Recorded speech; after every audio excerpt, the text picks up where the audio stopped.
കർണാടകത്തിലെ കോൺഗ്രസിന്റെ നിലപാട് വേറെയാണോ, കേരളത്തിലെ കോൺഗ്രസിന്റെ നിലപാട് എന്താണ് എന്നുള്ളതാണ് കേരളത്തിലെ ജനങ്ങൾ അറിയാൻ ആഗ്രഹിക്കുന്നത്. ബാക്കി കോർപ്പറേറ്റ് മന്ത്രാലയം ഇത്രയും അന്വേഷണം നടത്തിയത് ഇവരാരും ആവശ്യപ്പെട്ടിട്ടല്ലല്ലോ. ഇവരുടെ ആരുടെയും ആവശ്യപ്രകാരമല്ല അന്വേഷണം നടത്തിയത്. മാത്രമല്ല, ഈ അന്വേഷണത്തിന്റെ ചില ഭാഗങ്ങൾ പുറത്തപ്പോൾ CPM-ന്റെ നേതാക്കന്മാരും CPM നേതാക്കന്മാരുടെ ബന്ധുക്കളും മാത്രമല്ല ഇങ്ങനെ വാങ്ങിയിട്ടുള്ളത് എന്നുള്ളതിൻ്റെയും തെളിവുകൾ വന്നിട്ടുണ്ട്. ഇനി അതുകൊണ്ടാണോ കോൺഗ്രസ് മിണ്ടാതിരിക്കുന്നത് എന്നും എനിക്കറിയില്ല. കോൺഗ്രസ് മുഖ്യമന്ത്രിമാരെ എങ്ങനെയാണ് സ്വീകരിക്കുന്നത് എന്നുള്ളതിൻ്റെ 10 പടം ഞാൻ എടുത്ത് കാണിച്ചാലോ? നരേന്ദ്രമോദി എന്നുള്ള പ്രധാനമന്ത്രിയെ ഏത് സംസ്ഥാനത്ത് ചെന്ന് കഴിഞ്ഞാലും ആ സംസ്ഥാനത്തെ മുഖ്യമന്ത്രിമാർ സ്വീകരിക്കാറുണ്ട്. അത് സതീശൻ അറിയില്ലെങ്കിൽ സതീശൻ കോൺഗ്രസിൻ്റെ ചരിത്രം ഒന്ന് പഠിക്കണം, അത്രേ ഉള്ളൂ. പിന്നെ പിണറായി വിജയൻ ചെന്ന് കൈകൊടുത്തു കഴിഞ്ഞാൽ വീണുപോകുന്ന അലിഞ്ഞു പോകുന്ന പ്രതിമയാണ് നരേന്ദ്രമോദി എന്ന് ധരിക്കുന്നുണ്ടെങ്കിൽ ഇന്ത്യ സഖ്യം തന്നെ വളരെ വ്യക്തമല്ലേ ആരാ ഒരുമിച്ചെന്ന്. ഞങ്ങളല്ലല്ലോ CPM-ആയിട്ട് സഖ്യം ഉണ്ടാക്കുന്നത്. സീതാറാം യെച്ചൂരിയും രാഹുൽ ഗാന്ധിയാണ് ഒരുമിച്ച് സഖ്യം ഉണ്ടാക്കുന്നത്. പട്ടിക വരുമെന്ന് പറഞ്ഞു കഴിഞ്ഞാൽ പട്ടിക വന്നു കഴിഞ്ഞാൽ അറിയാം. അതിനു മുമ്പ് വരാൻ പോകുന്ന പട്ടികയെ പറ്റിയിട്ട് എനിക്കിപ്പോൾ പറയാൻ പറ്റുമോ? എനിക്കറിയില്ല അങ്ങനെ പട്ടിക വരും എന്നുള്ള വിവരം. നിങ്ങൾക്ക് അവിടെ നിന്ന് വിവരം കിട്ടിയിട്ടുണ്ടെങ്കിൽ ആ വിവരം തന്ന ആൾക്കാരോട് തന്നെ ചോദിക്കുക. ഞാൻ ചോദിക്കട്ടെ, തെരഞ്ഞെടുപ്പ് അടുത്തപ്പോഴല്ലല്ലോ ഇത് വന്നത്, ഇത് നേരത്തെ തുടങ്ങിയില്ല. അപ്പോൾ പിന്നെ പണ്ടെന്തിനാണ് ഈ കേന്ദ്രവേട്ട എന്ന് പറഞ്ഞ് സമരം ചെയ്ത്?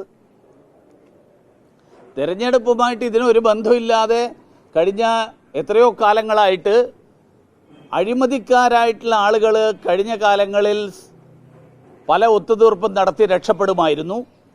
പ്രതിപക്ഷ നേതാവ് ചോദിക്കുന്നത് കോടതിയിൽ റിപ്പോർട്ട് സമർപ്പിക്കാൻ അധികാരമില്ലാത്ത കോർപ്പറേറ്റ് മന്ത്രാലയമല്ല CBI-യും ED-യും ആണ് കേസ് അന്വേഷിക്കേണ്ടതെന്നാണ്. അത് നടക്കാൻ കോടതിയിൽ റിപ്പോർട്ട് സമർപ്പിക്കാൻ അധികാരം ആരാ കൊടുത്ത്? നിയമം വായിക്കാൻ പറയും.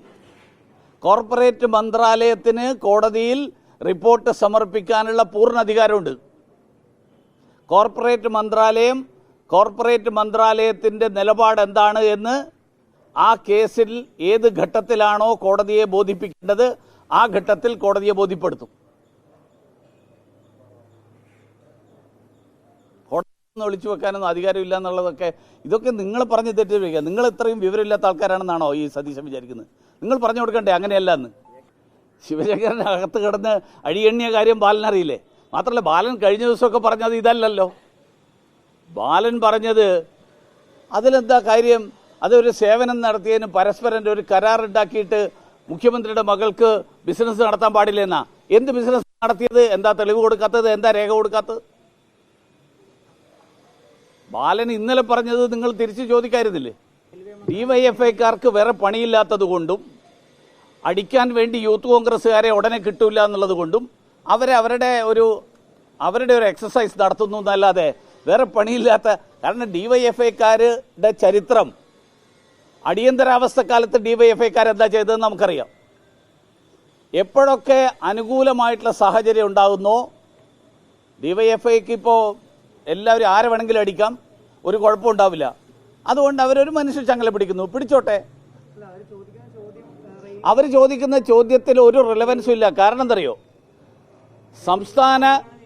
അല്ലല്ല, ഞാൻ പറയട്ടെ, സുപ്രീം കോടതിയിൽ കേസ് കൊടുക്കട്ടെ, കേരള ഗവൺമെന്റിന്റെ കണക്ക് കൊടുക്കാത്തത് മുഴുവൻ വിവരങ്ങളും പുറത്തു വരും.